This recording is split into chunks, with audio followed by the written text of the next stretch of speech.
Welcome to Sustainability for Sinners, one of the most, if not the most, controversial podcasts in town. It pushes back against fake solutions, corporate-led interests, and the so-called green technologies that often do more harm than good.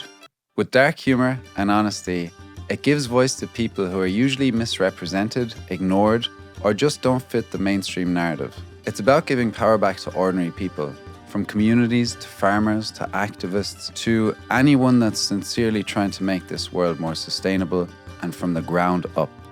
What you're definitely not going to hear are recycled talking points from government press releases or the corporate media.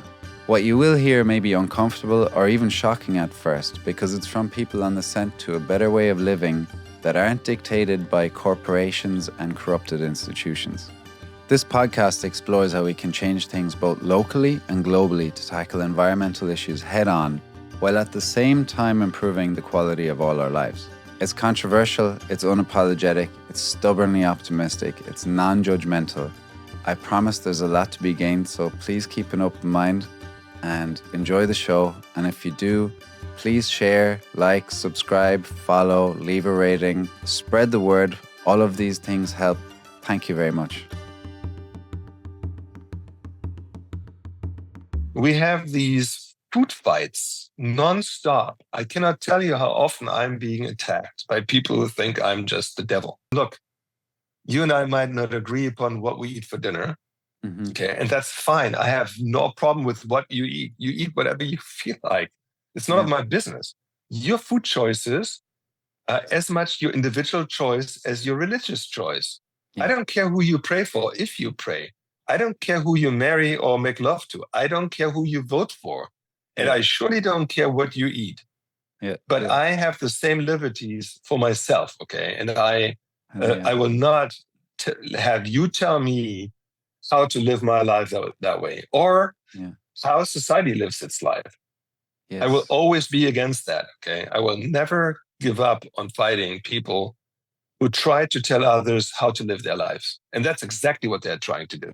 They find it so suspicious that farmers trust me and work with me that they place me into a role that is absolutely phenomenal. You can read this New York Times article about me, or one page on the New York Times, and you will not find a sentence, not one sentence, saying what Mitloehner is saying is scientifically inaccurate or fishy or somehow wrong. You will not find that I've done anything unethical or debatable. You will only find, as a criticism by all my critics, that I work with agriculture and that is somewhat wrong or suspicious. You're dealing with the devil. You're dealing with the devil. I'm dealing with the devil. You know, Chris, people like him actually say that the world should go forward without farmers altogether. We shouldn't have farming. What the hell did farmers do to him? No, really, I'm not kidding. I'm not kidding. I know. He is very anti-farming. Has he actually said that? Yeah. Oh, yeah, absolutely. Oh, wow. I am sick and tired of it. And I will always stand with our farmers because they deserve that. And they are super important to all of us. 100%. Regardless of what you eat, Chris, or any of your listeners, no matter what you guys eat, whatever it is that you stick in your mouth was grown on some farm. And without those people, you wouldn't have what it takes to sustain yourself. So the next time you go to the supermarket, just reflect upon that what you're buying there grew on a farm. Without those people, we'd be in deep doo-doo. I've never been to another country that has been more belligerent to its farmers than Ireland. That's not society overall, but it is activists in Ireland who are incredibly belligerent to their farmers and reporting about farming and so on. I have seen so many negative articles. I can't remember ever having seen in mainstream, in the mainstream media, any kind of positive reporting about what farmers do to supply the public with the food they all consume. Hi, folks. Today's guest is Professor Frank Mitloehner of University of California, Davis, where he runs the Clear Center. Frank is someone I'm very excited to have on. He's one of the most prominent voices in the debate around livestock, sustainability, and climate change.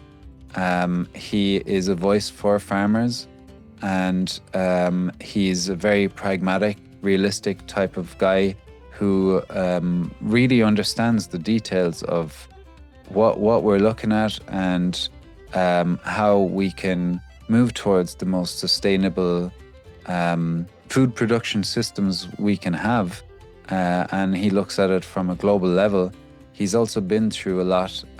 He's had a lot of kickback for the work he's done, and he's challenged the prominent narratives that put livestock in a very bad light for many years, and it still is in a bad light, to be fair, for a lot of people. So he's stuck his neck out for the longest time. He was actually on New York Times for basically a hit piece out against him that didn't discredit the scientific work he's done, but just tried to discredit him as a person, as a professional. And so I commend a guy like Frank for staying strong with his voice, and it shows a lot of integrity. And you'll see from this conversation that he really has farmers' best interests at heart. He's realistic about things, and he's looking at things, on a global scale, where he's coming up with solutions, and he's also cutting through a lot of the nonsense that we're kind of overwhelmed with in today's media and from our political parties and governments. So he's a breath of fresh air. Like Frederick Leroy, the two of them are outspoken in what they believe is to be true.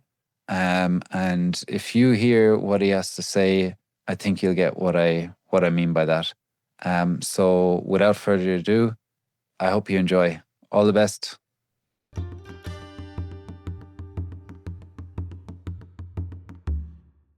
Thanks.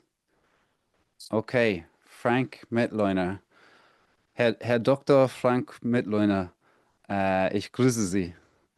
Dankeschön. Herzlich Thank you. willkommen. I probably didn't tell you before, but I'm half German, Munich raised, or Munich born, Oh, so half Irish, half German. How about I see. yourself? How long have you been in the States? Well, also half of my life. Oh, really? Ah, I grew up in Germany and lived there for the first 27 years. Even though I also spent a lot of time in countries all over the world, but my main base was in Germany. And then when I was 28, I moved to the States and have lived here ever since. very good. And where in Germany? Just out of curiosity. I grew up near the Dutch border in a place near Düsseldorf. Right. Um, and then after the wall came down, I was the first West German student to study in East Germany. So that was a Wow. rarity at the time. In 1990, did my master in agriculture engineering there at University of Leipzig. And then in 1997, I went to Texas Tech University to do a PhD in animal science and specialized in the environmental management of livestock. And then in 2002, I joined the faculty here at the University of California in Davis. Very good. God, that's and going back to the very first thing you said about studying in the East, that's wild. That must have been massive at the time, just to see Mhm. how different everything was over there, and to That finally was have wild. proper access, right? That Yeah. was wild. Half of my family lived in the West and the other half in the eastern part of Germany Ah, during the time that the wall was still up. And the ones who lived on the eastern side could never leave. yeah, So they lived pretty much in a large prison, if you want. yeah, And we from the West were able to visit them. So we saw the misery over there. And so the reunification or the prospect of a reunification of Germany was huge to me. And then yeah, when the wall came down, I couldn't hold myself but moving there to experience how what was meant to grow together started to grow together. So that yeah, was a momentous moment of my life. yeah. Beautiful, really, that it did go as well as it did with like my mother spent 22 years in Germany. She Hmm. was the Irish person that went over. And then I lived in Berlin for a year for like a professional placement for college. But she had never been to Berlin in all that time. And she was just completely fascinated by how amazing the city was and all the history behind it, Yeah. Checkpoint Yeah. Charlie and everything. Wow. Mhm. Like, yeah, I You think, know, in yeah. in 1988, I was still in the West German military. I was in the Air Force, and Oh, wow. I was trained on how to shoot people from the eastern part. Okay. And my student Wow. buddies who I met later, they were trained how to shoot the guys from the western part. So if Yeah. there had been anything other than reunification, some kind of a Yes. warlike situation, um, Yeah. people who were meant to be brothers would have had to shoot each other. It was that Brutal. wild. Brutal. Yeah.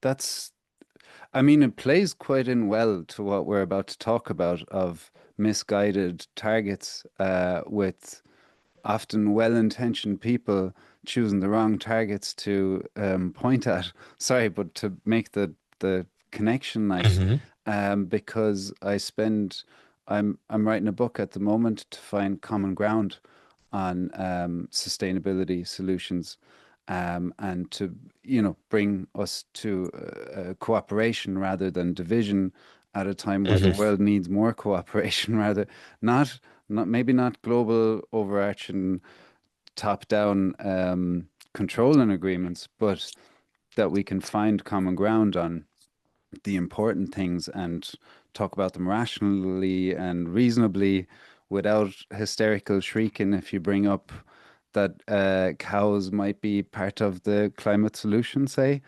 Um, Hmm. so yeah, no, I mean, sorry to go back to the Germany thing. That is very interesting, how that all played out, and I think it played out fairly well from what I see. How going back and forth and everything, it was nice, and you notice the difference in culture, but still, it's a success as a whole that they seem to all get on well together, relatively well. Yeah, I think so. I mean, the rebuild of East Germany was a major, major undertaking. I mean, East Germany was at the stage of 1960 West Germany Mm, when I was there in 1990. So they were at least 30 years behind. Um, and the reunification really brought a lot of prosperity and wealth to East Germany. yeah, But the East Germans were not heard enough. They were not okay, listened to enough. And the West Germans sent, third level kind of executives, people who they didn't want to have, over to the eastern part to take over high ranking positions. And that really upset many people in the East, that all of a sudden hmm, they felt like they were governed by a bunch of rejects from West Germany. I mean, yeah, really, that's how it was perceived. And oftentimes it was that way. People who couldn't make it in the western part were sent to the eastern part and put into positions, and that really ruffled some feathers. So it's not that everything was flawless. no, Mistakes were yeah. made, but that can be expected in momentous changes like that. Hmm. Yeah. No, valid points, definitely. Yeah, that sounds kind of crazy that the people in power that might have burnt their bridges, you go, okay, go over there. Do something Yeah. out of sight, out of mind. Just stop destroying our place. Yep. Um, yeah, Frank. Well, I will introduce you. Before this, I'll do an intro so people will know who you are then. But I would like to say that I had the conversation with Frederick Leroy, and it was very interesting to hear all that you guys have been through, just for kind of sticking to your opinions, not going with just the general narrative, and trying to have reasonable debates around finding a way to have a sustainable agricultural system. Hmm. So well done for speaking up, because it probably wasn't that easy to go against the flood of the other side. Um, I would I wanted to see Jane Buxton, who wrote the great Plant-Based Con. Um, I remember reading your name in here, and I found it again on the page. And funnily enough, it's right beside Frederick Leroy's. If you don't mind, I'll read it out. Twitter was and remains awash with links to research provided by nutritionists, medical practitioners, scientists, and farmers, all attempting to stem the tide of false information in the media and to generate awareness of the positive impact that livestock farming can have on both health and the environment. Scientists Dr. Frank Mitloehner and Professor Frederick Leroy have consistently been at the forefront of the social media debate, fighting the onslaught of misinformation and fact-based refutations. So it's funny that you guys actually ended up in the exact same sentence. And I was only making the kind of connection that you were both doing it, but she put them in the exact same. And this lady here, Nadaline Webster, who you were actually in a meeting with, we were talking, she really admires your work too.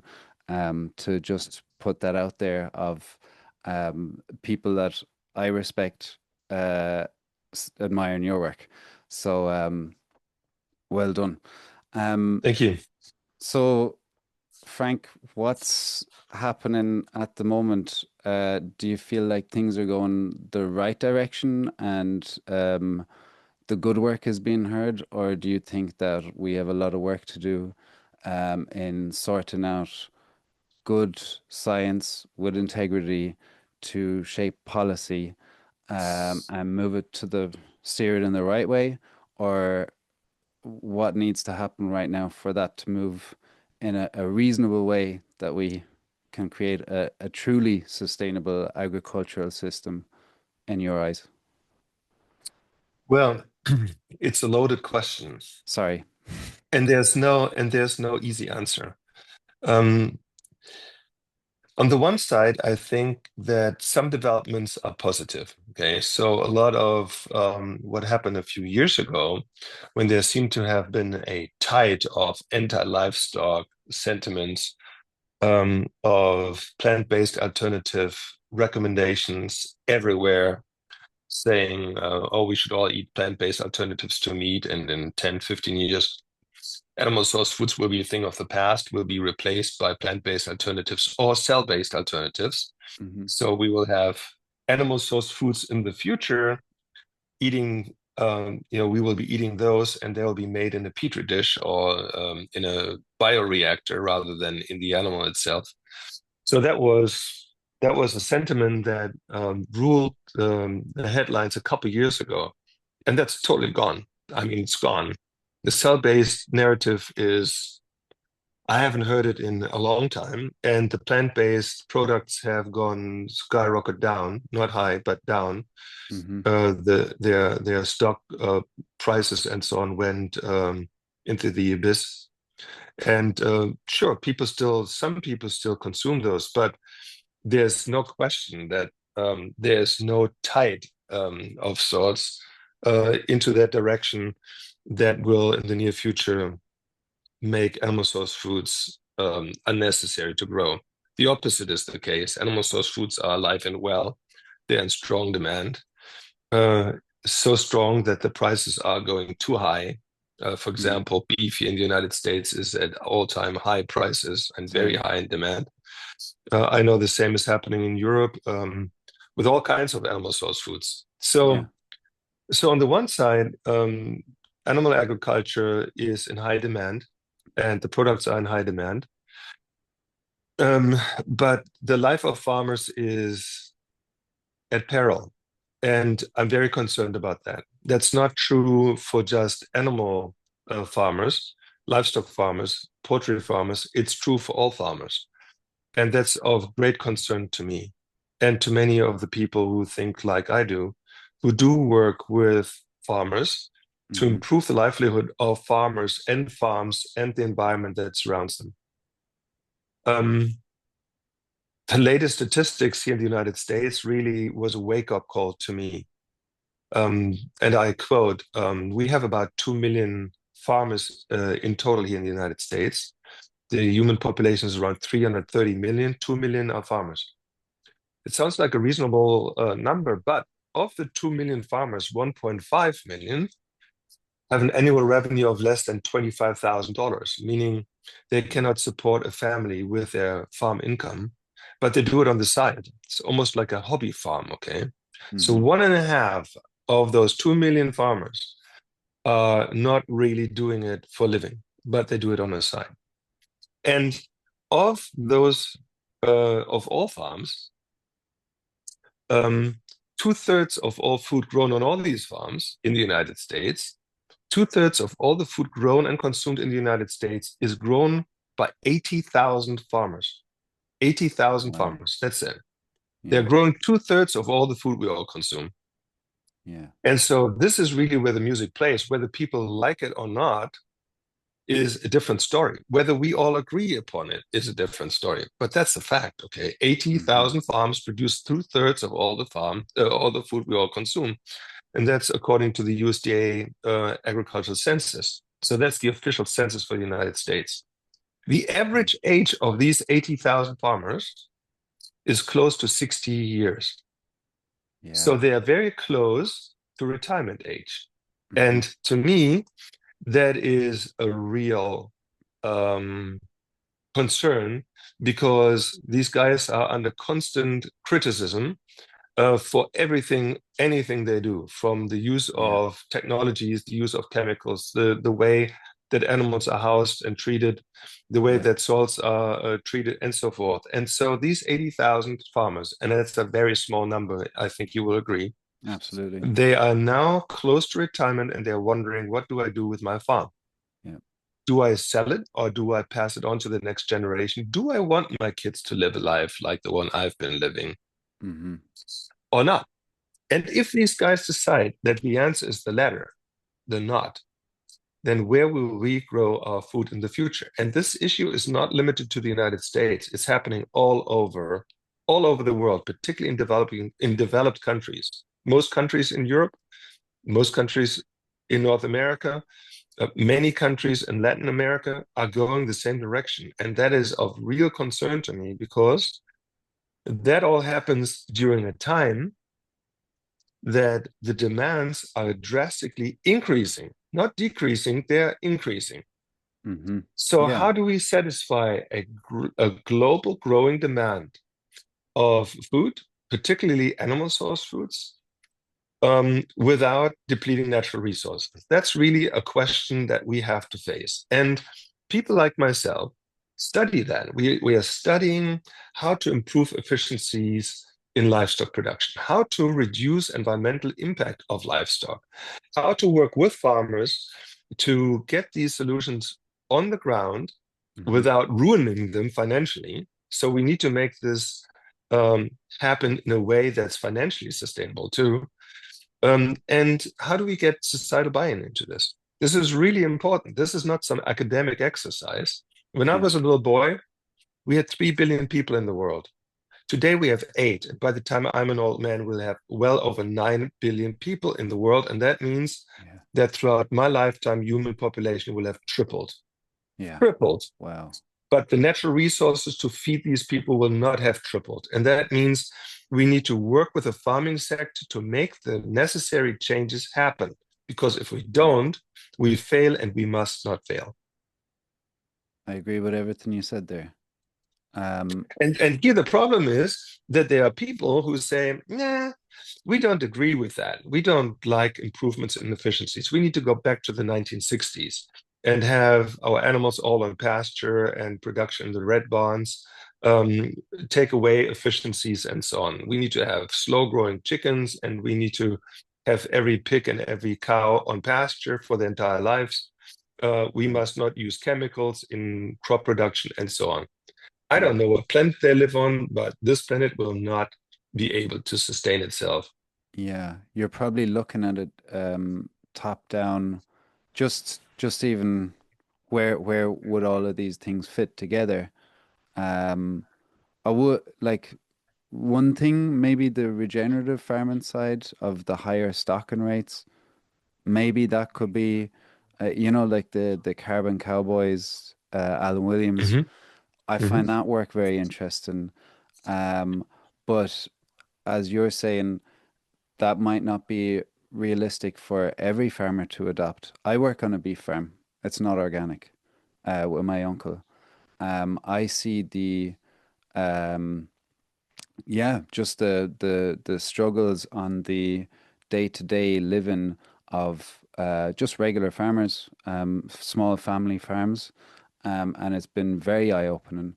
And everything that you've talked about there, we have over here. You're well aware, but it this is the kind of thing that would keep me up at night, just trying to figure out how to get out of this conundrum, Hmm. to protect the farmers.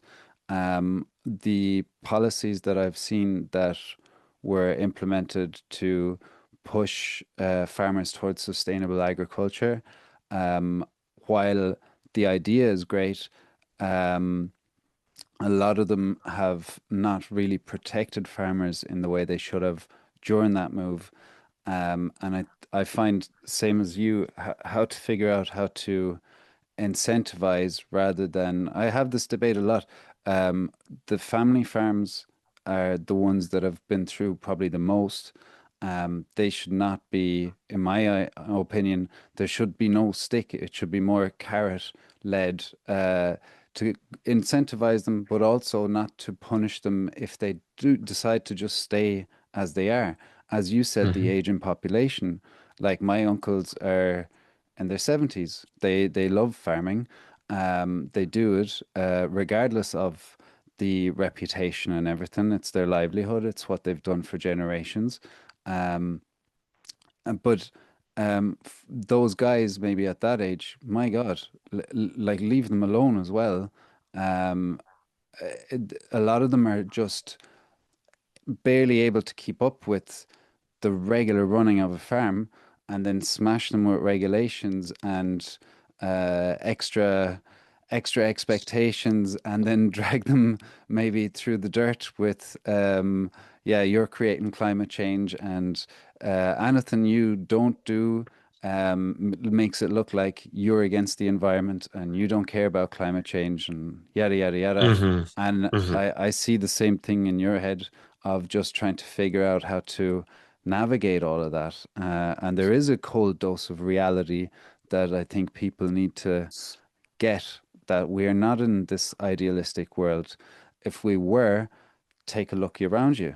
Take like it's not nothing. Look at how it is right now. It's bubbling up in the craziest way in my lifetime I've ever seen. We need to have a hard look at how real this stuff is. We can have our heads in the clouds maybe of a nice vision of the future, but we need to stick with reality here and put our feet on the ground or keep them on the ground, and find a reasonable way to navigate this madness that we're in. Chris, I want to be very clear about this, okay? When Yeah. I talk to farmers, I tell them, look, it's not that you don't have an impact on the environment. You certainly have some good impacts on the environment, there's no doubt, Mm-hmm. but you also have some detrimental impacts on the environment. Mm-hmm. So there are certain moves that you can make to minimize those negative environmental impacts. For example, livestock is not as efficient as crop production. There are inefficiencies that are inherent. For example, in Mm-hmm. the nitrogen use, the protein you put in, and via the diet, is not entirely utilized, but a good chunk of it is excreted as nitrogen. Depending upon how you manage your livestock, that nitrogen can affect groundwater, it can affect air quality, it can affect climate. Mm-hmm. We can, through management, though, minimize those negative impacts. But we have to be able to even get to farmers and work with them so that they understand that their actions can have different kinds of outcomes. And Mm-hmm. so that has always been my mantra, to make sure that I build trust with those people who I'm supposed to work with, and these are farmers. That's in my position description. Okay. Yeah. I'm a professor here at UC Davis, but I'm also an extension specialist, and that means in my job description is that I work with farmers and ranchers to improve their sustainability. And I have always known that the only way of doing that is to do fact-based research that is applied, that is real world, that looks at not just intended but also unintended consequences of any kind of change that we propose. That I have to earn the trust of those people, of the farmers and ranchers. And I tell you, I have earned that trust. And I have earned that trust because I've always been a straight shooter with them. I've never beat around the bush. I've never told them, look, the cow farts are just a bunch of baloney. You don't have to worry about methane. And so I've never once said that. I've never once said that.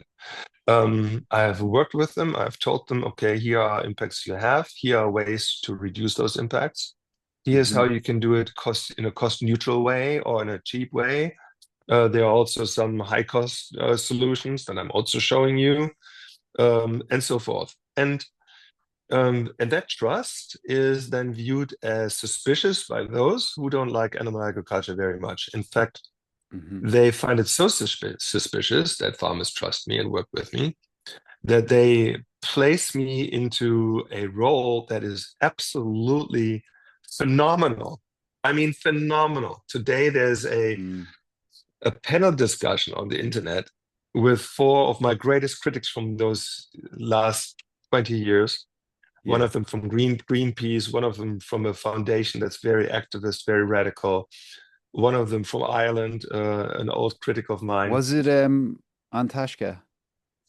No.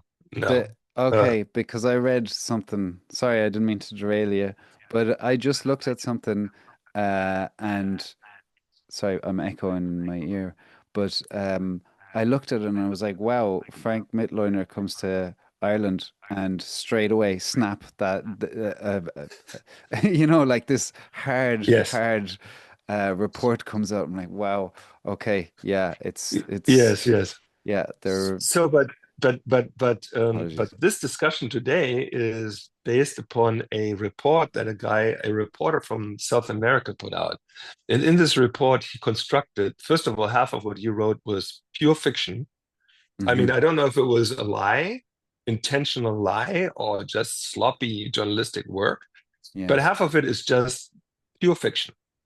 And these 4 individuals will discuss today how Mitloehner, I am like the spider in the global web of animal agriculture, pulling it all together. I'm orchestrating The puppet all master. agricultural members. I am not Yeah, kidding you. This is no joke.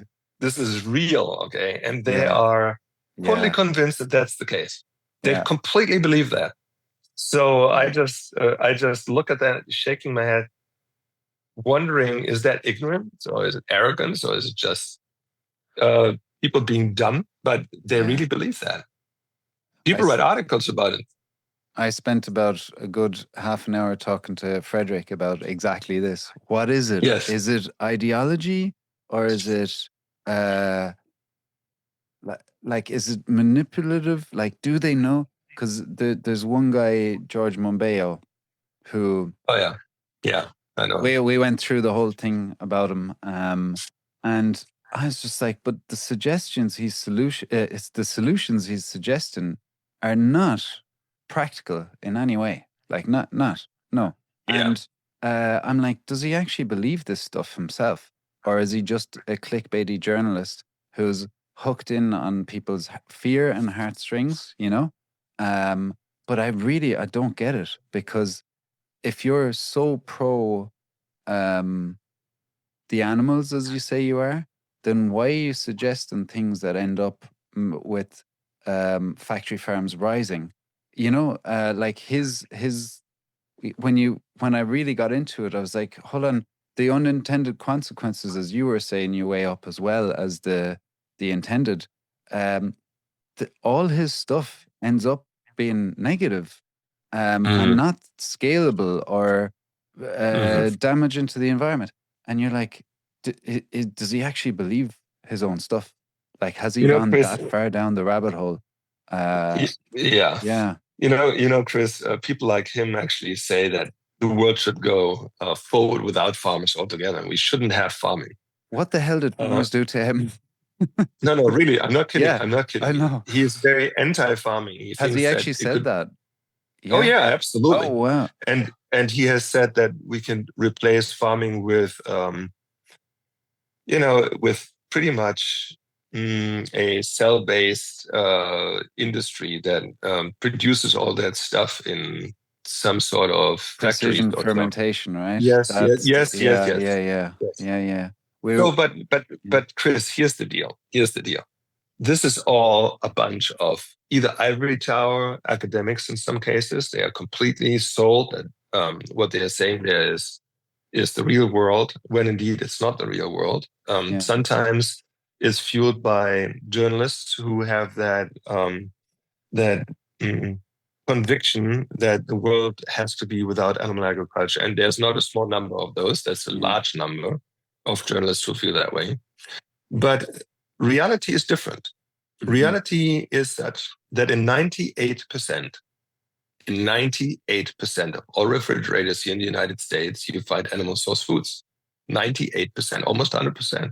Yeah. And people do consume meat, they do consume eggs, they do consume dairy at increasing rates, not at decreasing, at increasing rates. That's the reality, okay? Yeah. And if you, after these years of, I have to call it indoctrination, of why we should all go plant-based, after years of that happening, if you look at all the protein sales in the United States, 0.3% of all protein sales in the United States, so that's animal source foods and their alternatives, 0.3% of all those sales are plant-based alternatives. So that's the Beyond Meat and the Impossible and that kind of stuff. 0.3%. And 99.7% are the originals. And so while we might argue or debate with some activists or so, I mean, personally, I don't do that anymore at all because it's futile. They're not listening. They're just not listening. Have you ever heard the term, you'll never convert an extremist? It's just a waste of time. It's just an absolute waste of time. Yeah, I mean, Chris, you and I, we also have our filters, okay? Everybody has their filters. Yeah. But I at least use both ears and listen to what people have to say. Yeah. And I actually really reason around it. I try to understand and go back and forth. But some of these guys will just yell you down. They have no interest in listening. They don't. They have no. So when they criticize me, and I always found that very interesting, I'm always waiting for the substance that they are criticizing. Is there something about my scientific angle that they're criticizing? The answer is no. Yeah, you can read this New York Times article about me, one page on the New York Times, and you will not find a sentence, not one sentence, saying what Mitloehner is saying is scientifically inaccurate or fishy or somehow wrong. Yeah. You will not find that I've done anything unethical or debatable. You will only find, as a criticism by all my critics, that I work with agriculture and that is somewhat wrong or suspicious. You're dealing with the devil. You're dealing with the devil. I'm dealing with the devil when indeed I believe that in society there are two sectors that are critically important, strategically important to any society. And that is one, the health sector. That's doctors, nurses, pharmaceutical companies. That's the health sector. And two, the food sector. And here, most importantly, the agricultural sector producing that food. And while the health sector players are hailed for what they do, keeping us all healthy, just think of the COVID time, what an important role they play. I think that the food sector, and here in particular agriculture, is at least as important. But 100%. While the ones are hailed, the other ones are chastised. I am sick and tired of it. And I will always stand with our farmers because they deserve that. And they are super important to all of us, 100%. Regardless of what you eat, Chris, or any of your listeners, no matter what you guys eat, whatever it is that you stick in your mouth was grown on some farm. And without those people, you wouldn't have what it takes to sustain yourself. So the next time you go to the supermarket, just reflect upon then what you're buying there grew on a farm. Without those people, we'd be in deep Mm-hmm. doo-doo. Yeah, 100%. They're working really hard. It's dangerous work in many cases, in most cases. And it's so tough to see that the public don't make that connection. And they really need to. We need to go back to that. And to see it. Have you ever seen Yellowstone, the show? Some of There's it, a yeah. part where he gives the nod to the guys in Texas and thanks them for their work, the farmers. I'm like, yeah, Mhm. that's what we need to get back to. And that's where we're Mhm. not at right now, but we need to get back there. And I'm keep thinking, how could there be a bigger collective to group together, to push forward together? Because even in Ireland, I feel like people, if they're farmers' protests, you only find out when they're passing you, maybe. Like it's not even put out into the news. So it's Mhm. very Mhm. difficult for these folks to organize. And I would, as you were saying, we need to stand by our farmers. Um, we need to be out there with them on those protests, not going, hey, good job from afar, but actually, we need the numbers in all of this to show solidarity, and they will actually get stronger as well and more confident with their voices if they see that the public have their back as well. But yeah, no, you're nailing it. I fully agree with you, and it doesn't matter who you are on the farming thing either. You're all farmers, like, and everyone's evolved into this not out of whatever goodness or badness. You did the best you could. You were told to go the attractive ways to make more money, or more efficient ways, or safer ways, and everything. Like there's no judgment there on how everything has shaped out. Yeah. Um, I followed some of the European farmers' protests of the last few years. yeah. You must have seen that, right? Tens of Yeah. thousands of tractors in Berlin and Dublin Netherlands and and The yeah. Hague and so on. Yeah. And when that happened in Germany, I was blown away because these tractors really totally stopped the traffic around Berlin. Okay, so Berlin was at standstill, and so I Yeah. thought, let's see how they are received by the public. Let's Yeah. see what that does to their standing in society. And guess what Mhm. happened? The Opposite. people all over Berlin were standing on the sidewalks applauding them. They were Really? applauding. Great. Yes, Hell yeah. yes, they were Hell applauding yeah. them. That's They great. were applauding them. And in the Mm-hmm. Netherlands, the Farmers' Party (BBB) became, if not the strongest, then the second strongest party of all. Yeah. Even though the farming sector is relatively small, they had a lot of following. And I don't Brilliant. know this party well enough. I don't know who they are and so on. I just know that they were established by farmers called Mm-hmm. BBB. Brilliant. So I mean, that is hope. That is hope. Um, One would like to see that the main political parties also kind of start speaking up about this. That's a huge part. Like what I see in Ireland is we have big tech. We're European headquarters for all these Hmm. big industries. Yeah. And if you want, you go hard on being pragmatic.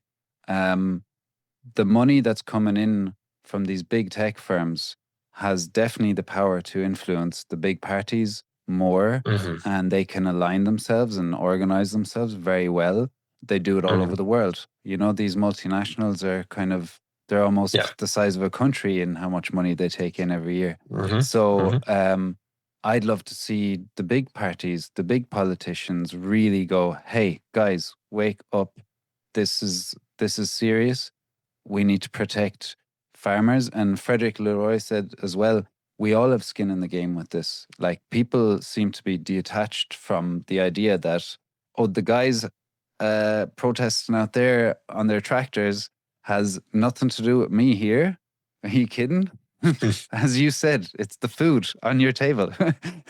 Yeah. And we have the same problem here, Frank. I'm sure you know, the aging demographic of farmers is I'm pretty sure it's the exact same as what you mentioned with like above 60. I think the average age is 66. And we have the same conundrum as well, where like if you're a farmer and you've endured this kind of thing for, I don't know how long this has been going on, even this kind of putting farmers in a bad light. Is it since sorry to say controversial, is it since like 2015 Paris Agreement, roughly around that time? Or is it before that? Or No, it's older. It's much older. It's much much older. older? Where are Yeah. you located? Where are you located, Chris? Galway, west of Ireland. So I have been to Ireland numerous times, and I can tell you, I've also been to most of the rest of the world. Yeah. Last year alone, 26 different countries. So it just gives you an idea as to I Wow. travel a lot. But I've never been to another country that has been more belligerent to its farmers than Ireland. That's not society overall, Jesus. but it is Yeah. activists in Ireland who are incredibly belligerent to their farmers and Really? reporting about farming and so on. I have seen so many negative articles. I can't Yeah. remember ever having seen Wow. in the mainstream media, any kind of positive reporting about what farmers do to Mm. supply the public with the food they all consume, they all value. Yeah. The farmers in Ireland are really under the gun and are quite upset about it. Yeah. You know, my friend, thanks for saying that. Really appreciate you just pointing it out. Because, you know, you feel like you're being a bit like, am I crazy in seeing how hostile it is, the environment? It is hostile. And I think a lot of, and it's not to bash the big tech and everything coming in, we can manage that situation where there's money coming in and jobs and everything. It just needs to be managed. But it feels like we've turned our backs on what we've culturally had as like the backbone of our economy and of our Yes. culture. Um, Mhm. and it makes me sad actually to hear that, because like two of my uncles are farmers and I grew up in the countryside. And you kind of, yeah. It shouldn't make you sad. It shouldn't make you sad. It should make you mad. And it should wake you up Mm, because these people are worth standing up for. Okay. And I'm oh standing yeah. up for them. Yeah. I'm standing Good up for man. them because I think that they are absolutely the backbone of our societies. I mean, when you think of California, you might think of Silicon Valley or Hollywood, but believe Yeah. me, the backbone of the state, and we Yeah. are the fifth strongest economy in the world. If we were a country, we'd be number 5 in the world. The backbone of this state is agriculture. It's Yes. incredibly important, and it's the base of who we are. Yeah. And the problem is, farmers are private people, okay, and they are conservative. They don't want to talk to the public. They don't want to be in a newspaper. They don't. They Mm, don't. If a reporter calls them and asks them for an interview, they say no. And there are many, many missed opportunities because mm-hmm. most farmers are not trained on how to deal with media. They don't know. They're afraid of it and so on. And I don't blame them. Yeah. I've been in the media, I don't know how many times in my life, and it has happened more than once that the people who interviewed me were probably well-meaning, but not necessarily well-trained, or that they were not well-meaning, but Mm, intentionally misleading. And and I can deal with that as a tenured professor at yeah. one of the world's leading institutions in agriculture. But if I were Joe Blow, normally sitting on a tractor, that would really Yeah. scare the living daylight out of me. Yeah.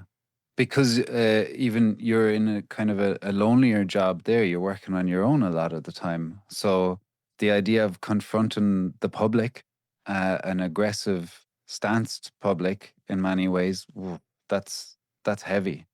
Um, yeah, the Natalie Webster, who wrote the Flawed Figures and Fragile Futures, she said farmers need a voice, and she wanted to give them a voice. That's and how you formulate your arguments. These are the strengths that we need to be looking for, to find people who can go out to the public and explain things and push back and negotiate for them on their behalf, with trust that um, the people or the farmers, their best interests are at heart with all of this. Hmm. Um, it's very murky waters to try and navigate through.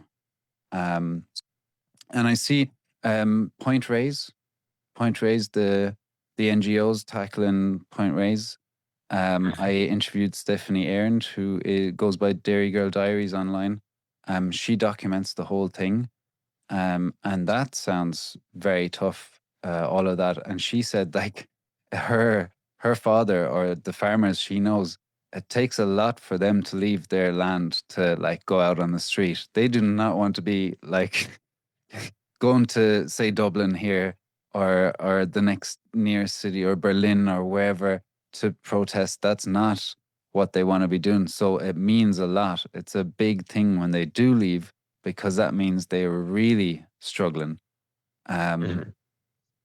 and I see the anger in the UK protests as well. There's a lot that seems to be almost one step further along than a lot of other countries with I don't know. I call me a madman, but the inheritance tax and everything, it feels like they're trying to knock it from all sides. Um, Hmm. yeah, it feels You like know, a sometimes, calculated Chris. effort. Sometimes, Chris, I think that these are modern land use wars, and land use wars have Mm. always occurred. They have always occurred here in the States. Um, it started some 200 or so years ago when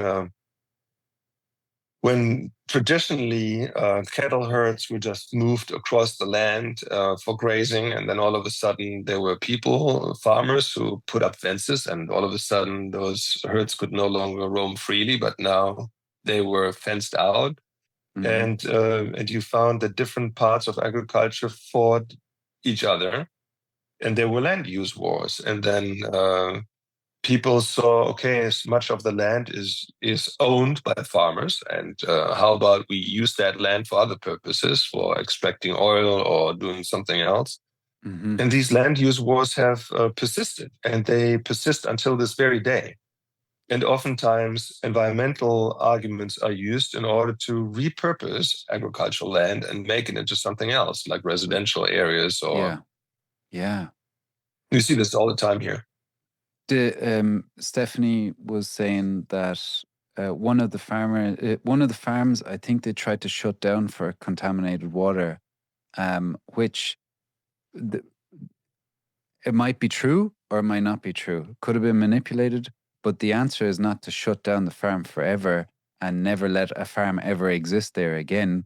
That's a crazy excuse for possibly a land grab, you know? Like Yes. there's a lot of nefarious activity going on there that it sounds like those NGOs seem too well funded to be just environmental people um, caring about the environment. There seems to be a lot more drive in that.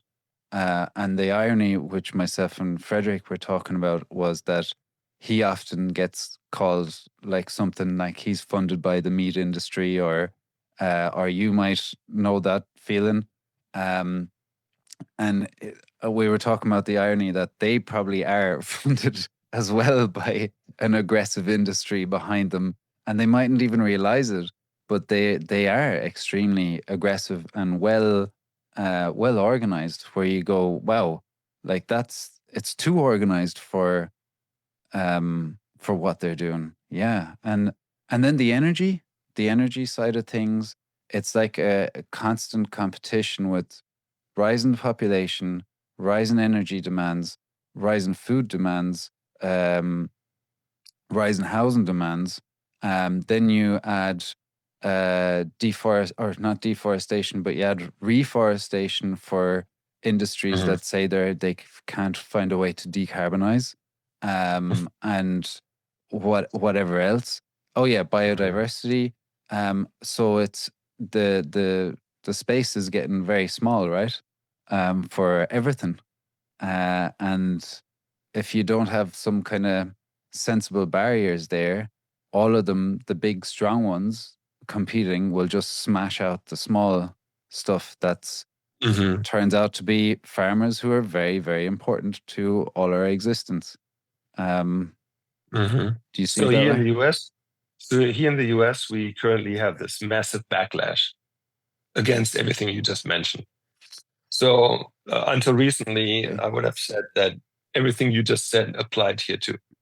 And now, whether we like the current administration or not, we see a huge backlash, a huge pendulum swing into the other direction. Okay, so when it was a very negative anti-agricultural sentiment in the last few years, now we are experiencing the opposite. All of a sudden, the farming sector is in strong support, strongly supportive by the administration, at least verbally. I haven't seen policies to support that yet, but the agricultural sector is talked about positively by the current administration. And they are acting as if farmers are important again and so on. And the previous administration, I would say they had a Secretary of Agriculture here that was also very supportive, but overall farmers felt like being an afterthought. No, that is changing. That is changing here now. And That's very again, good. I'm not saying that I'm not partisan here. In fact, I think that the partisan divide in this country here is ridiculous. I cannot stand it. Yeah. That these two parties here are almost enemies, Yeah. and whatever the one party says can never be agreed upon by the other party. That Brutal. makes no sense to me. It's as ridiculous as the divide that we have in and around the topics we're talking about today. Yeah. Producing food. Yeah. I mean, why can we not agree? First of all, that farmers and farming are essential. Yeah. That they ought to be supported. That we need to find common ground with respect to what goals should be on how we grow food, and then help our farmers to get there. But also be cognizant. Yeah. But also be cognizant that they have to make a living while doing it. Okay, they're not doing that because they're nice people. They're doing that because that's their business. Okay, that's their living. Yeah. But instead of doing that, we have these food fights nonstop. I cannot tell you how often I'm being attacked by people who think I'm just the devil. And I'm telling them, look, you and I might not agree upon what we eat for dinner. Okay, and that's fine. I have no problem with what you eat. You eat whatever you feel like. It's none of my business. Your food choices are as much your individual choice as your religious choice. I don't care who you pray for, if you pray. I don't care who you marry or make love to. I don't care who you vote for. And I surely don't care what you eat. But I have the same liberties for myself, okay? And I will not have you tell me how to live my life that way, or how society lives its life. I will always be against that, okay? I will never give up on fighting people who try to tell others how to live their lives. And that's exactly what they're trying to do. Damn right. Damn right.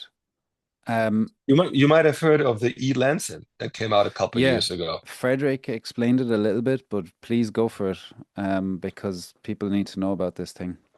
A planetary dietary recommendation, okay? More than a recommendation. They're trying to change what is being served in all public places and make that a almost entirely plant-based diet. They allow you to eat one egg, but not per day, but per week. They allow you to eat a pound, a coin size piece of meat per day. So we're talking about dismal amounts of animal source foods, amounts that are absolutely not in agreement with what people's choices are. Okay, people don't eat like that. They just don't eat like that. No, exactly. And you could now say, well, then who cares about what they say? And why does it matter? It matters because we now have a growing number of politicians, for example, mayors, who use their executive power to make buying decisions for their constituents. So, for example, the mayor of a major city could say that he uses and authorizes funding for all public buildings and the food delivered there to only include plant-based foods. No more Mm-hmm. animal source foods in hospitals, administrative buildings, schools, and so on. There's no more milk in schools. There's only juice or water. There's no more whatever animal source foods for lunch. There are no more lunch Yeah. options that include animal source foods. They can make these decisions, and they already do that. And they argue that there's something like a planetary health diet recommendation that they're following. It's disconcerting to me. Scary. Yeah, that's scary, scary. I will Um, not allow. I will not allow the school that my kids go to mhm. tell my kids by just taking choices away from them to only eat X, Y, and Z. That's none of their business what my kids eat.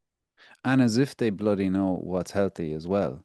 You know, for Correct. them to, that's gall to think that, and it sounds like a lot of this is like investment, Silicon Valley type biotech or whatever that's going to make money off it shifting a certain way away from away from animal based products, right? So that it doesn't sound like it's just ideology behind it or genuinely saving us from climate change.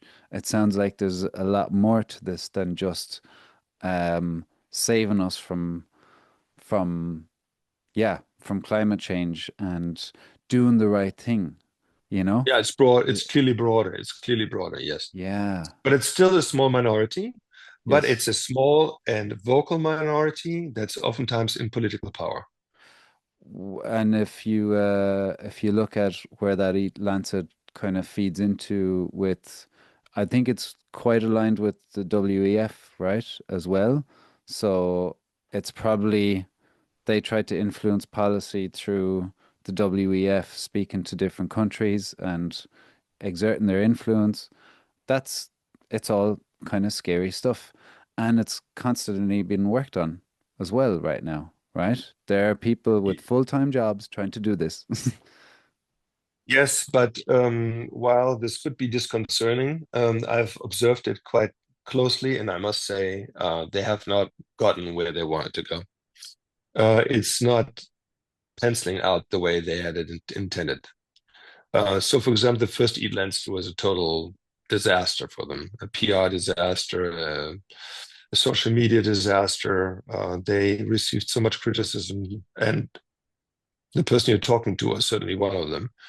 Yeah, That they had to decide to go for 2.0, and that's coming out in October of this year. eLens 2.0 will come out can't in wait. October of this year, and they are trying again, this time learning from mistakes they've made earlier.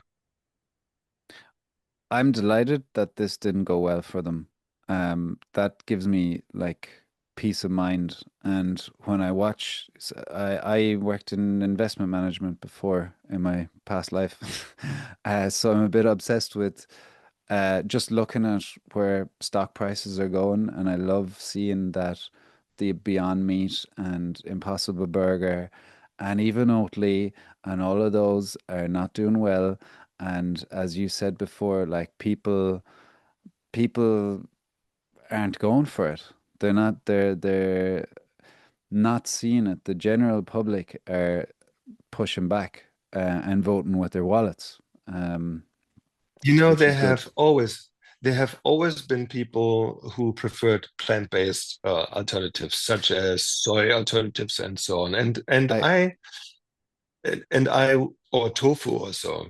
And yeah, I always felt, yeah, that's totally fine. Why not? yeah. Um, and I also always supported these other plant-based alternatives. Okay, if somebody for Hmm. whatever reason says, I cannot deal with the fact that an animal had to die so I can eat meat, I Yeah, accept that. I accept that. yeah. It's not easy for anyone to witness an animal being killed. Hmm. That's always a a strange feeling seeing it, even for people like myself who have seen it a Yeah. gazillion times. It's never fun. And for some people, it's gut turning. Okay, and they decide, I Mm, don't want to eat something that has been killed for my nutrition purposes. So I'm in support of these alternatives to exist, and I never had an issue with that. What I had an issue with was that I actually sat together with the president and CEOs of Impossible and of Beyond. I know these people, Ethan Brown, Patrick Brown. I've had dinner with them at some hmm. occasions. Interesting. And in the case of the Impossible, the president, Patrick Brown, said to me over dinner discussion that he believed that by the year 2035, all animal source foods would be replaced with plant-based alternatives. And there's no more need for animal source foods, no more livestock production, and so on. And I reached across the table and I said to him, I bet you a steak that you're wrong. Well, you didn't go for that bet, but he's now no longer the president and CEO of Impossible Foods. He is now the chief visionary officer, the chief Wait, hold on. visionary No, no, no, officer no. Sorry. of No, Impossible. people are making up terms now. That's annoying. No, no, that's it. CVO. Jesus Christ.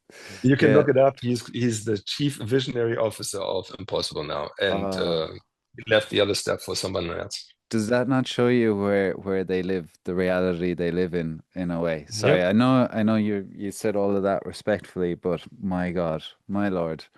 Um, they d you see what you touched on there as well was it's just like, oh, sorry, when I put my hand up, I wanted to say I was tw raised vegetarian 20 years, but I have Hmm. full respect for your work. I eat meat now. I work on a beef suckler farm with my uncle, um, but v people very close to me are vegetarian. I don't know that many vegans, to be honest, but Hmm. when I was a vegetarian, it was live and let live in the sense like, okay, I'm just doing this for me. Hmm. Well, I was used to it, to be honest. I didn't really make Hmm. a very strong choice in there. But right now, with the plant-based movement, it's about our toes getting stepped on, about it's taken away our choice. That's the Hmm. issue. Hmm. If you're a vegetarian and you still rely on animal products, like there's and the fertilizer in your fruit is probably going to come from factory farmed animals, if it's organic, or whatever. If it's not chemical fertilizer, it's going to be so you're relying on animals. Um, but when the vegan, plant-based move, and there's vegans that aren't aggressive, that don't want everyone to just eat vegan, plant-based stuff, but it's the stepping on our toes, taking away our freedoms, and pushing everyone else to do change in an aggressive manner. That's where I go, no, that's where the line is.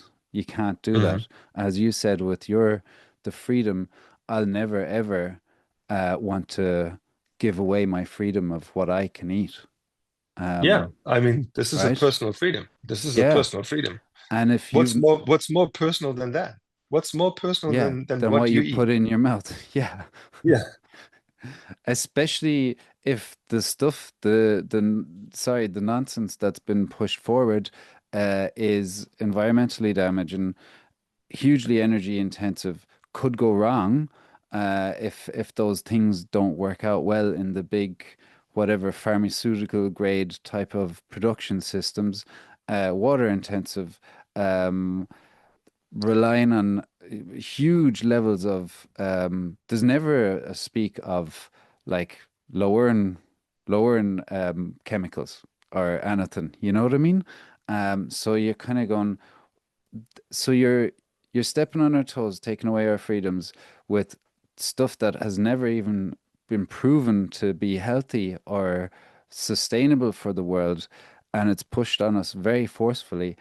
Sorry, like that just it sounds like red flags all over it that all of us should be, no matter what your diet is, standoffish from, especially if Well, it's it coming has from Silicon Valley and Wall Street and everywhere else that has big money in it. Well, it has been tried and it has failed. And so I have moved on. To me, this is an old topic. Okay, so So, I talked about this in the past for sure, and I wrote about it, and I was chastised over it. I was told that I just I just don't see reality. I felt otherwise and was confirmed, and I'm not the kind of person who says "I told you so." I don't like it when people do that, but I felt pretty strongly of my views in that respect, and those views were confirmed. And so, to me, that's going back to square one, which is continue the work that I've been doing, which is help those people who produce the food that people demand, doing so in the most sustainable way. And I'm not in any way, shape, or form questioning whether that's the right work or regretting what I've said in the past. In fact, I'm doubling down, and I think that we need to do way more of this.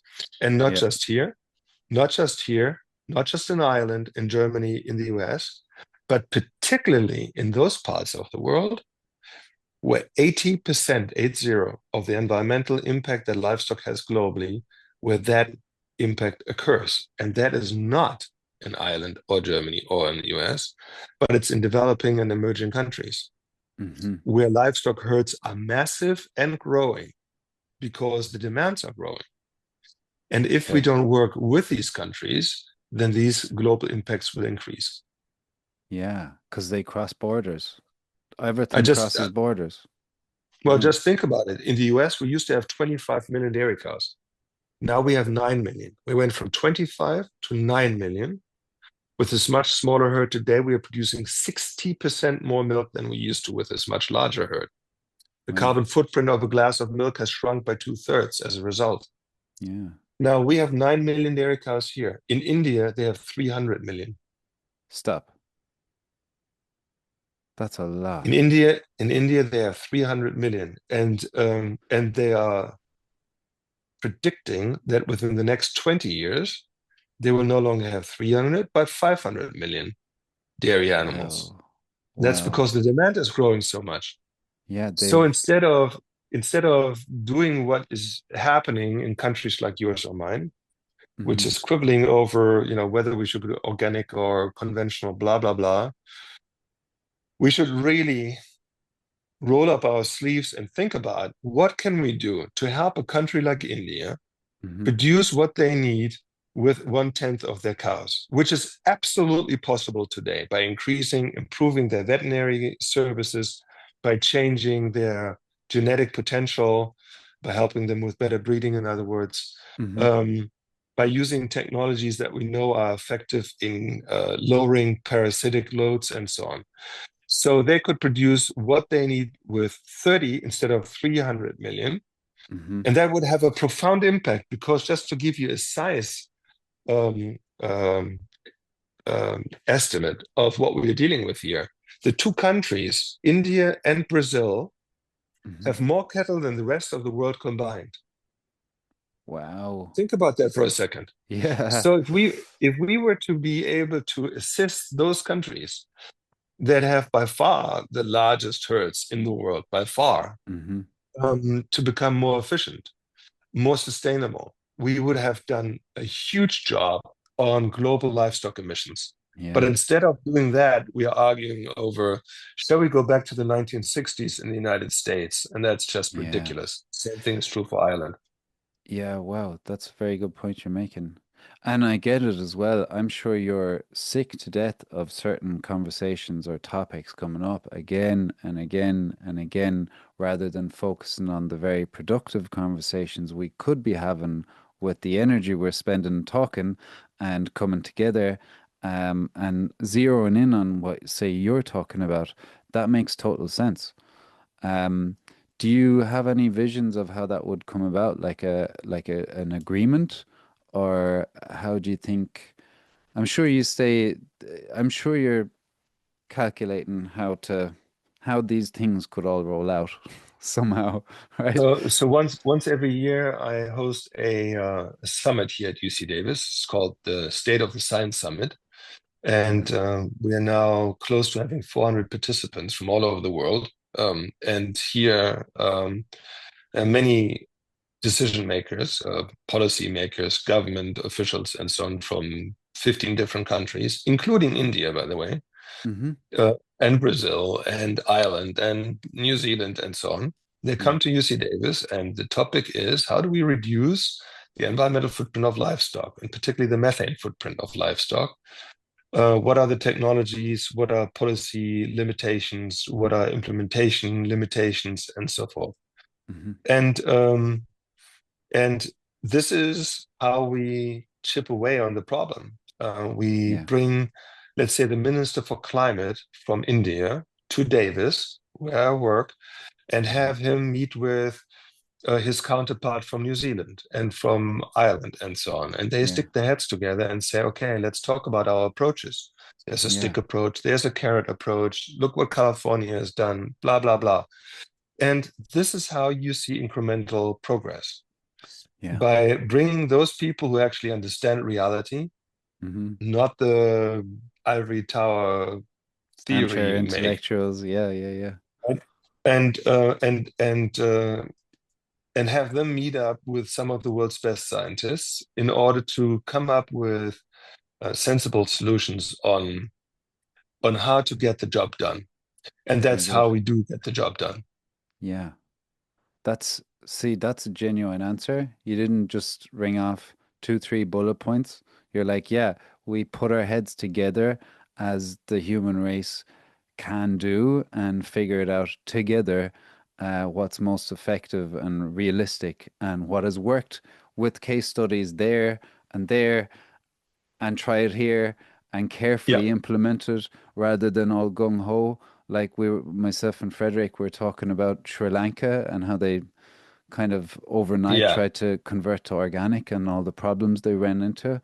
Um, I like your approach and Frederick's. It's a breath of fresh air just to be reasonable about it and yeah, no, and proceed with caution as well, not yeah. this and not out of fear either. What you said about the current administration being proactive or speaking well about farmers, that's great. That gives me a bit of hope that the tide is turning. So, Yeah. Frank, I really, really apprecited this.